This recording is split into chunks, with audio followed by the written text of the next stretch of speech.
নন্দিনী হতে ইচ্ছে করে। একবার অন্তত চারুলতার মাধবী, একবার অন্তত বলতে ইচ্ছে করে, রাজা, দূর থেকে ওই মাঠের গান শুনতে পাচ্ছ? রানী সুদর্শনা হয়ে অন্ধকারের রাজাকে আলোয় দেখতে ইচ্ছে করে। কণিকার গলায় গেয়ে উঠতে ইচ্ছে করে, যে কাঁদনে কাঁদিছে, সে কাঁদনে সেও কাঁদিল, যে বাঁধনে মোরে বাঁধিছে, সে বাঁধনে তারে বাঁধিল, যে কাঁদনে কাঁদিছে, সে কাঁদনে সেও কাঁদিল। অতীনের এলার মতো এলো খোঁপা আর কালো পাড় সাদা শাড়িতে সাজতে ইচ্ছে করে।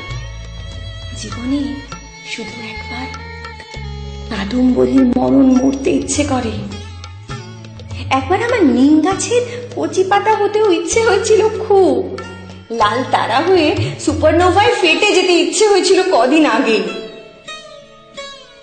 ডাকঘরের অমল হয়ে রাজার চিঠি পেতে ইচ্ছে হয়েছিল সেই কিশোরী বেলায়।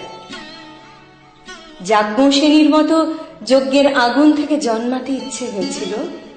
কথোপকথনের শুভঙ্করের নন্দিনী হতেও ইচ্ছে হয়েছিল। নহন্যতের রূপ হতে ইচ্ছে হয়েছিল। আমার মায়ের মতো আত্মমগ্ন হতেও ইচ্ছে হয়েছিল। নাথবতী অনাথবাদের শাওলির মতো মঞ্চ দাপাতে ইচ্ছে হয়েছিল। সীতার মতো পাতাল প্রবেশের ইচ্ছেও হয়েছিল কয়েকবার।